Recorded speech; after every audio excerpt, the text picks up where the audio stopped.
So no matter how bad you are as an NBA team, you have to have a best player, right? So we're going to be talking about all 30 NBA teams today, going over their best player, and also mentioning, are they a player that you could build your franchise around, or do you need help down the line? So we'll start off in Los Angeles with the LA Lakers, and their best player is obviously LeBron James. Now you could have made an argument at some point in the playoffs that Anthony Davis was just as good, if not better than LeBron, but I think that going into the 2024 season, LeBron still has that mantle as the king of LA. He'll be 39 in December, but he averaged 29 points per game last year, 8 rebounds, and 7 assists while still also playing 35 minutes a night, which is just mind-blowing. It is just crazy to think about that you're still building around a 39-year-old. And we've been saying it every year for the last 5 that this is going to be the year that he slows down or he becomes washed, and I don't think I'm ever going to see it. For the Clippers, I was going back and forth between Kawhi Leonard and Paul George. And yeah, Kawhi can never stay healthy, but Paul George has also had his injury past as well. And if they are both healthy, Kawhi Leonard is the best player on the Clippers. He's not the defender he used to be when he won DPOY in San Antonio, but he's still a positive defender on the perimeter. He also did play 52 regular season games last year. He averaged 24 points, 6.5 rebounds, 4 assists.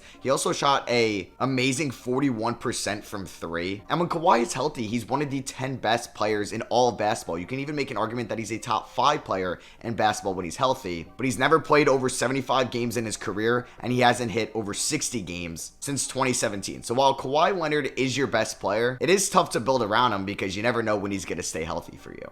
I made a video last year on 5 players that I just absolutely loved for the 2023 season, and De'Aaron Fox was on that list, and he's something that I could be right about. He had the best year of his career, stats-wise and team success-wise, helping the Sacramento Kings make it to the playoffs for the first time in forever. He averaged 25 points, 6 assists, and 4 rebounds as a 25-year-old. He shot 51% from the field, 32% from 3, and proved that you could build a team around De'Aaron Fox and be a successful regular season team. And putting Domantas Sabonis next to him was definitely the right decision in building this team moving forward. I want to hear what you guys think in the comments. Is Devin Booker better than Kevin Durant yet? I couldn't say so I'm going with Kevin Durant as the best player for the Suns, even though the Suns are probably looking at Devin Booker in the long term. KD only played in 8 regular season games for the Suns last year, but in his 47 total games between Phoenix and Brooklyn, he averaged 29 points and was 50, 40, 90. 56 from the field, 40 from 3, 91 from the line. And he did play 35 minutes a night as well. And KD is getting older. He'll be 35 years old. This will be his age 35 season, and you're not really looking to build around KD in the long term, but they're looking to build around him right now, and that's what they did this offseason, picking up Bradley Beal, and they basically got Beal for pennies on the dollar. And when KD's healthy, he's a top 3 player in the NBA, but he has also had his injury concerns in the past. And while he might not be a consensus top 3 player in the league, he's a consensus top 7 player in the league. And while he stays healthy, he could win the scoring title any given year.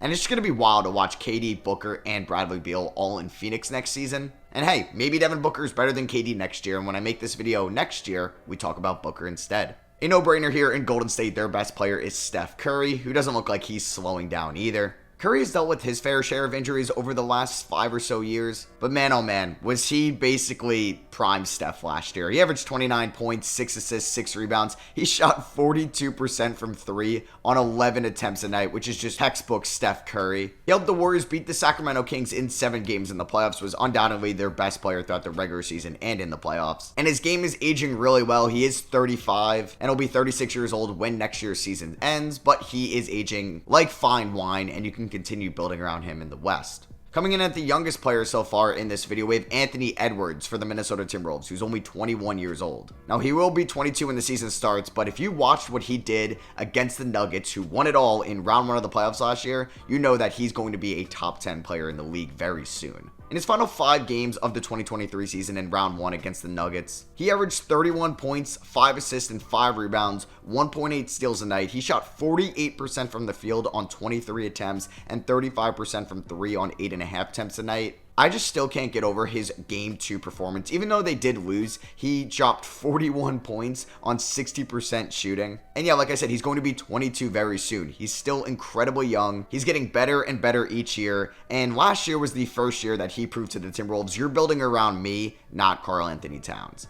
Yeah, so the biggest no-brainer here. So we have arguably the best player in the NBA up now for the Denver Nuggets, and that's Nikola Jokic. After Jokic's 2023 season, he's pretty much the consensus top player in the NBA. Nikola Jokic can put up just some absurd stat lines, especially in the regular season, and his 100 best regular season games, he averages 32 points, 13 rebounds, 9 assists, and 1.7 steals a night. In his 2023 playoff run, he averaged 30 points, 13.5 rebounds, 9.5 assists, and 1.1 steals a night. He was the 2021 and 2022 regular season MVPs. He was your 2023 finals MVP. I think it would be criminal not to have him as your number one player going into the 2024 regular season. And you could probably put 4 role players around Nikola Jokic and you'll still make a playoff run. For the OKC Thunder, it's Shai Gilgeous-Alexander, who took a massive step in his development in 2023. He increased his point per game average by 7 points from 2022 to 2023. He averaged 31 points last year, 5.5 assists, 1.6 steals a night, and was one of the best finishers at the rim for the OKC Thunder, helped them make the play-in tournament, even knock out the Pelicans in the first leg of the play-in for a team that wasn't even supposed to be there. He's really accelerating this Thunder rebuild, and they're going to be so exciting to watch in 2024 with this team led by SGA.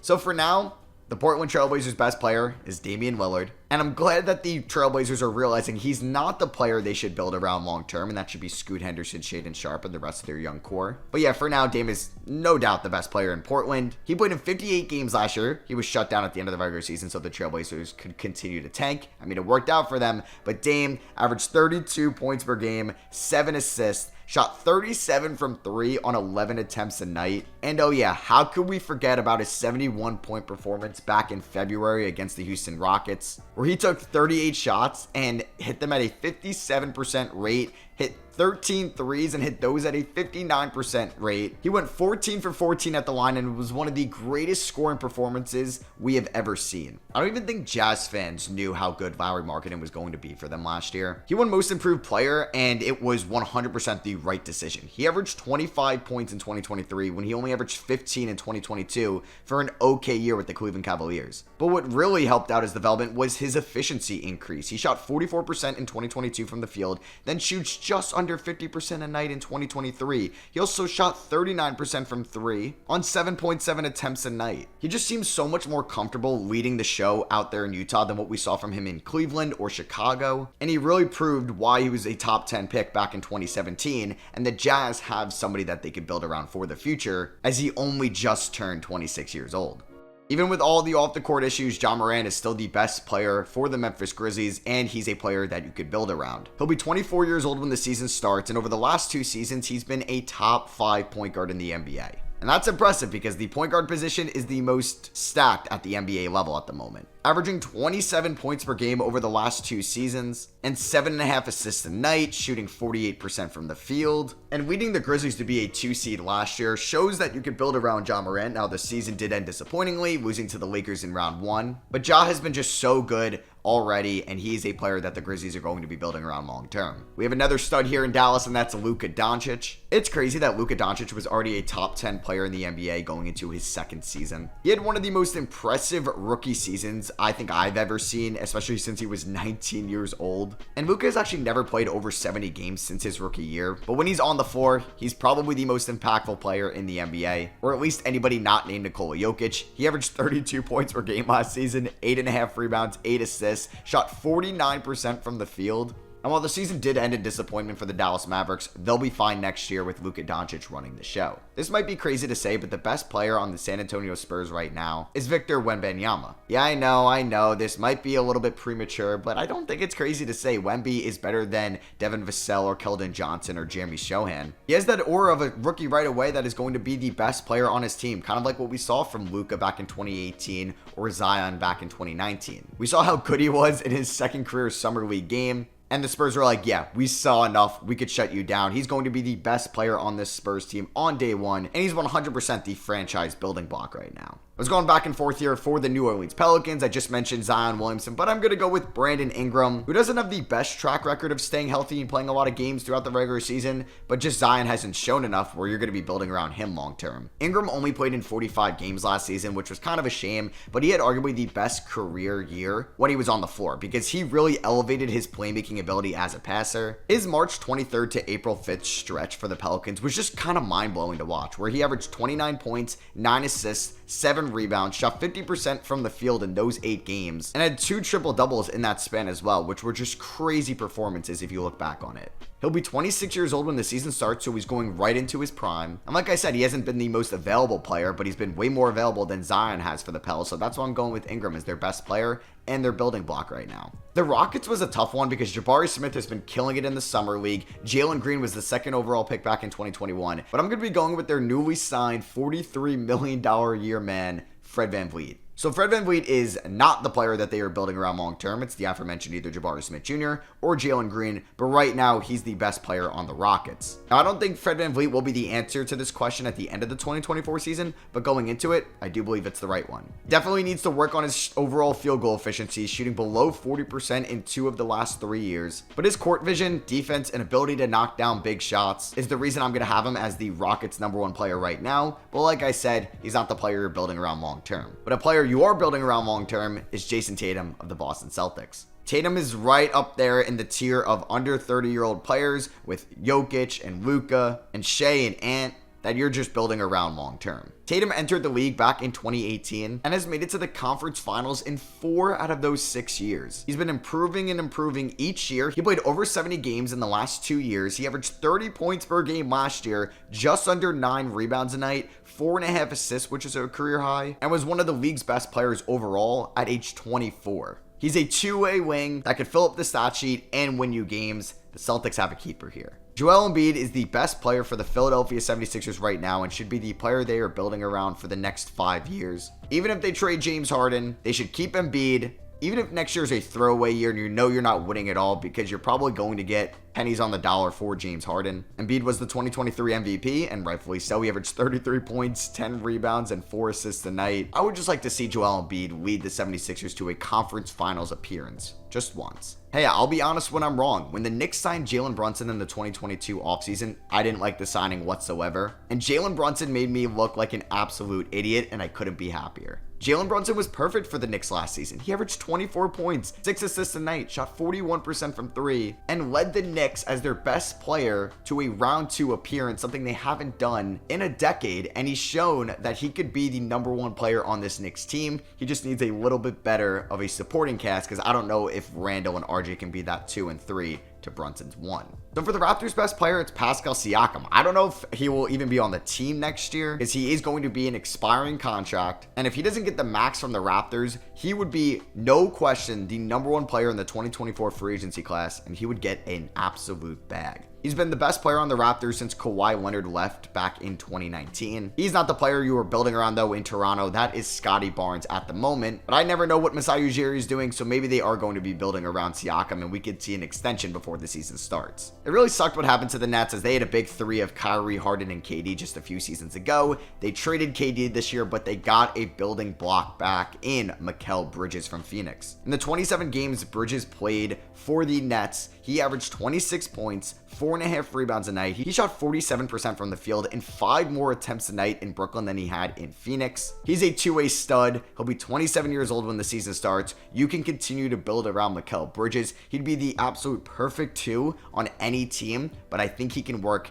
as a 1, especially in Brooklyn. Yeah, this guy named Giannis Antetokounmpo is coming in here as the building block and the best player for the Milwaukee Bucks. If there's one player that can rival Nikola Jokic as the best player in the NBA, it's Giannis. In my opinion, he was the best player in the NBA from 2020 to 2022. And I'd say up until Jokic won Finals MVP, Giannis was still the best player in the NBA. He's been an elite offensive player, an elite defensive player, an elite winner in that. He could be a first ballot Hall of Famer if he retired today. And you already know how good Giannis is and how much the Bucks Hawks are building around him, so I don't really need to go that much into it. Cade Cunningham is still the answer for the Detroit Pistons, even though he only played in 12 games last year. I'm so happy they drafted SR Thompson with the 5th overall pick, because he's looked great throughout the summer league and is going to be a great complementary piece to the Pistons' best player and building block in Cade Cunningham. I think Cade's three-point shot will eventually develop because he's a fantastic free throw shooter, and when that shot does develop, he's going to be one of the league's best 3-level scorers, and this is only going to be his age 22 season. And I'm so excited to watch him develop under Monty Williams like we saw Devin Booker develop under Monty in Phoenix. For Chicago, their best player right now is Zach LaVine. Back in 2020, I was not the biggest Zach LaVine fan because I thought he was kind of an empty stats guy, wasn't really leading to team success. But you know what? I was wrong about Zach LaVine.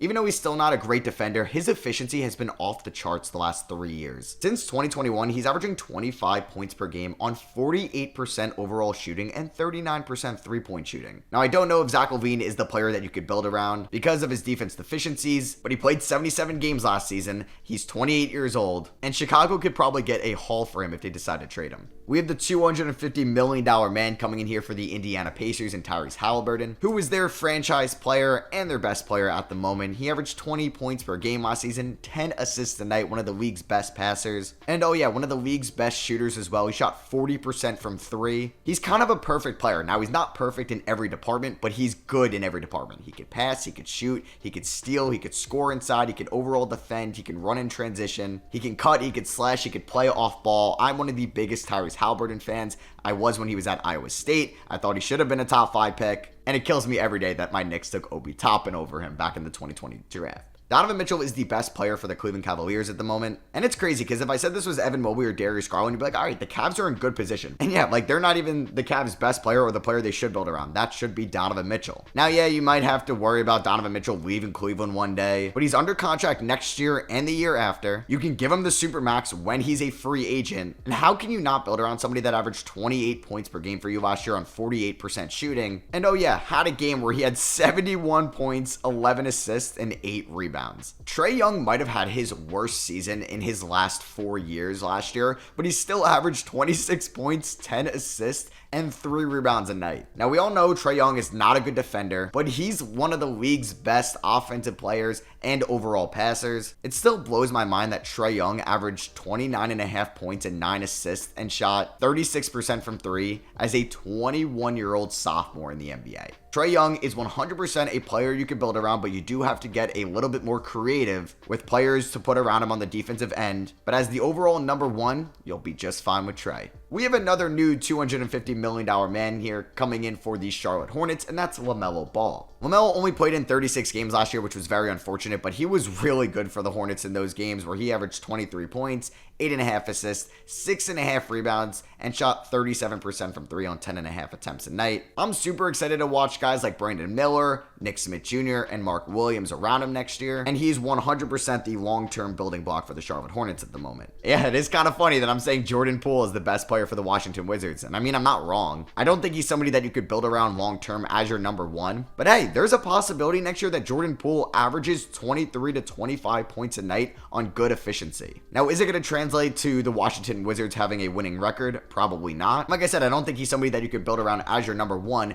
but he could prove to the Wizards next year that he should 100% be in their long-term plans. Jimmy Butler is still the best player for the Miami Heat, and he's the player you still want to build around, even though he is 33 years old. I mean, playoff Jimmy. We all just saw it last year in the playoffs. He took the Miami Heat, an 8 seed, a team that was 1 game away in the play-in tournament, to just being not even in the 2023 playoffs, to the NBA Finals. His round 1 performance last year, knocking off the 1-seeded Bucks, was legendary. I mean, averaging 37 points, 6 rebounds, and 5 assists in 5 games is just mind-blowing stuff. Now, he wasn't really the same after that series because he did get hurt against the Knicks early in that series and struggled from the field. In the remainder of that series, he was all right from the field overall against the Celtics and against the Nuggets. But yeah, Jimmy's 33. You could probably build him around him for at least the next few seasons. And lastly, the best player in the Orlando Magic. This one might be a debate in the comments, so let me know. I'm going with Franz Wagner. Now, I'm not saying Franz Wagner is the player you're building around. That is Paolo Banchero. He has a higher ceiling than Franz.